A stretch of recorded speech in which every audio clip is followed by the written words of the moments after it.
feeding of the multitudes comprises of two separate miracles of Jesus. Una, feeding of the 5,000.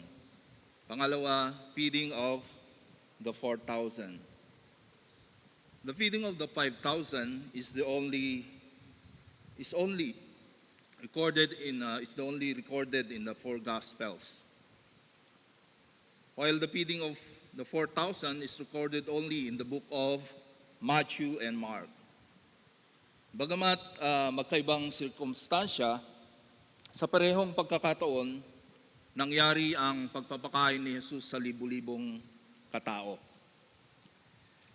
Si Jesus ay gumamit lamang ng napakaliit na resources. Ilan lamang tinapay at maliliit na isda. Sa feeding of the 5,000, 5 tinapay at 2 isda. Sa 4,000 naman, 7 tinapay lamang. Although sa book of Matthew, sabi, may ilang maliliit na isda. Akala ng marami, ang feeding of the multitude ay parehas na ginawa ni Jesus para sa mga Jews. Hindi po. The feeding of the 5,000 were for the Jews, while the feeding of the 4,000 were for the Gentiles. Oo, naruroon ang kanyang mga disipulo, pero karamihan sa mga taong nandoon noong time na yon ay mga Hentil. Isa ito sa pagpapatunay na ang pagmamahal ng Diyos ay para sa lahat. Ng habag ng Diyos ay para sa lahat. Yes, the gospel was for the Jews first, but also for the Gentiles. Nagbigay siya ng oras at panahon sa teritoryo ng mga Hentil at ginawa ang parehas na bagay na ginawa niya sa Israel. Pinagaling niya ang lahat ng mga taong lumapit sa kanya at ibinahagi ang katotohanan ng mga aral ng Diyos. Sa verse 2 ng ating ebanghelyo ngayon, sinabi ni Jesus sa kanyang mga disipulo, I feel compassion for the people because they have remained with me now for 3 days and have nothing to eat. Inimagine ko yung itsura ng mga disipulo, no? Noong sinabi ito ni Jesus. Feeling ko, naisip nila na bakit dapat sila kaawaan, dapat silang kaawaan. Hindi naman sila Jews. Hindi nga sila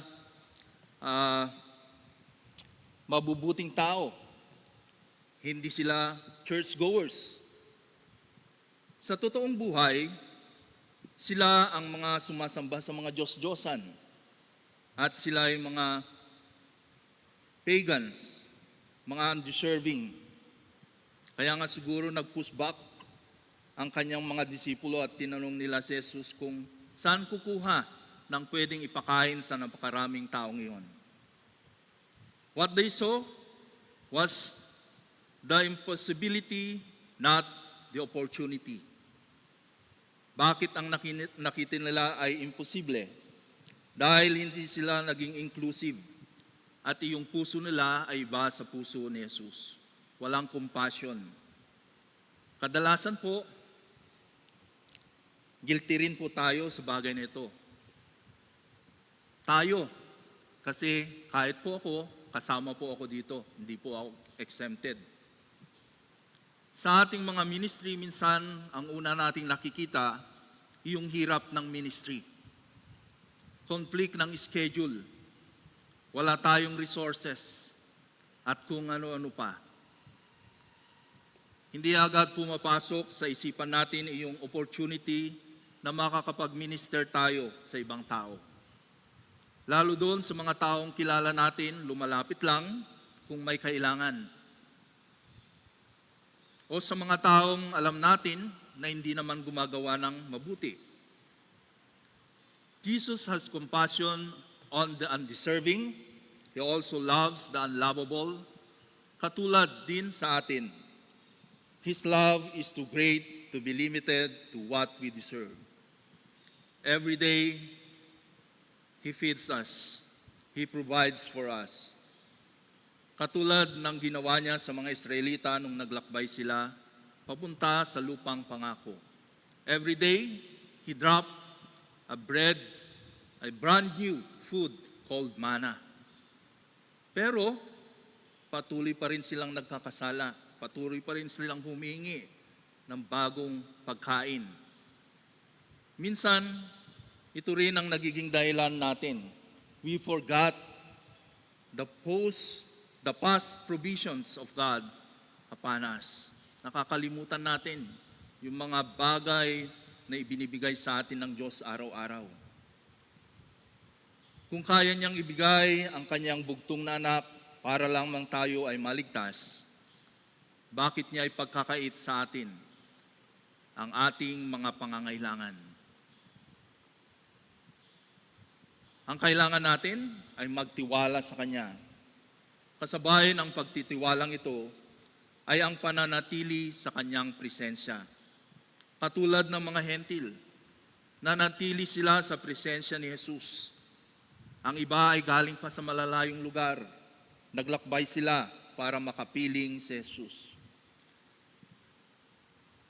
Ngayong panahon na Kwaresma, sana ibalik natin ang ating kasabikan na laging lumapit sa Diyos.